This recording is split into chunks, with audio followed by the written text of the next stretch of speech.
Te salut, domn drag și frumos. Numele meu este Peter Ciobo. Sunt tată, pictor, scriitor și iubit. În acest video îți voi vorbi despre recunoștință și abundență. Pentru alte videouri similare, mă găsești pe pagina oficială de Facebook Peter Ciobo și pe canalul meu de YouTube cu aceeași nume. De la recunoștință la abundență. Alegerile care le faci în viață au de-a face cu modul în care tu primești și dai energie. Tu ești o formă de energie însuflețită. Energia se dilată, forma se contractă. Energia creației vrea să te deschidă spre posibilități noi, iar structura minții se opune acestor expansiuni. Vestea bună este că această structură nu este prezentul, ci este trecutul. Exact ca și apa care curge într-un fluviu. Când te plimbi pe marginea fluviului, tu nu o să vezi niciodată aceeași apă. La fel și cu energia. Structura minții este trecutul. Energia poate exista doar în prezent. Și tu, când duci conștiință în viața ta, prezentul ți-l poți schimba prin energia care se scurge din univers. Da? Frica te constrânge.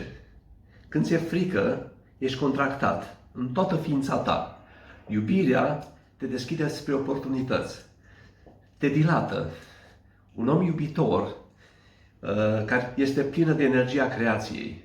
Iar această energie este resimțită în mediul lui de ceilalți oameni prin modul de recunoștință, de bunăvoință și de atenție din partea lui. Iar când această iubire care curge spre ceilalți este întâmpinat de ceilalți, atunci le trezește propria posibilitate și propria energie și propriul lor dar care o pot dărui celorlalți. Iar în forma asta pot crea abundență în lume. Așa este, recunoștința este o sursă de energie care poate să-ți creeze abundență în viața ta, în mediul tău și în societatea noastră. Dar hai să vedem de unde poate apăra această recunoștință. Sunt lucruri în viața ta pentru care nu faci absolut nimica și totuși ele există. Așa există bătaia inimii, așa este respirația ta, așa circulă sânge pe organismul tău. Și în meditația mea de recunoștință, dacă îmi permiteți să mă împărtășesc cu voi, sunt câteva lucruri pentru care eu spun mulțumit de recunoștință. Sigur că această listă poate fi adăugată de tine. Și încep în felul următor. Mulțumesc, Doamne, pentru că port această discuție cu tine. Mulțumesc că sunt conștient că pot să port această discuție cu tine. Mulțumesc pentru iubirea ta, mulțumesc pentru creația ta, mulțumesc pentru înțelepciunea ta, mulțumesc pentru recompensa ta, mulțumesc pentru compasiunea ta și recunoștința ta, mulțumesc pentru veselia, bucuria și darul tău. Mulțumesc pentru toate organele mele sănătoase.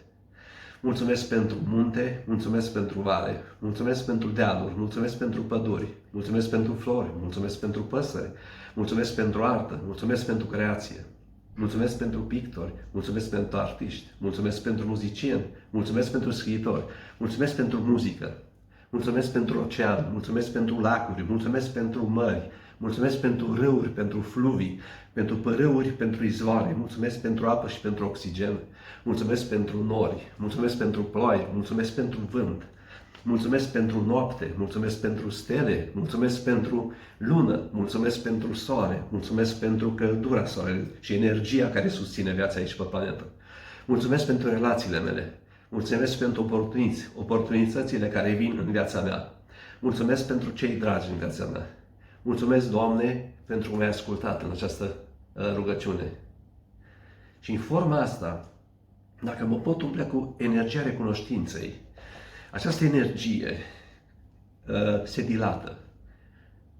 Se dilată în interiorul meu, se dilată în exteriorul meu. Și în forma asta poate să atingă și alte vieți.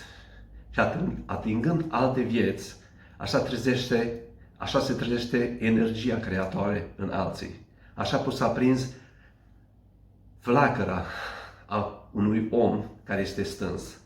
Da, dar timp ce dai această flacără, e bine să fii cu inima conectat cu sursa. Iar când flacăra ta se stinge și vei da de un astfel de om a cărei flacără de lumânare este aprinsă, să fii cu atenție și cu recunoștință că îți poate aprinde flacăra ta. Mulțumesc că am fost împreună astăzi. Să ai o zi minunată!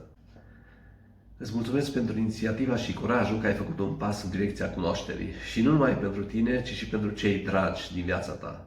Dacă ți-a plăcut acest video, distribuie-l, dă un like, apreciază pagina oficială de Facebook, înscrie-te pe canalul meu de YouTube pentru a vedea și alte videouri similare.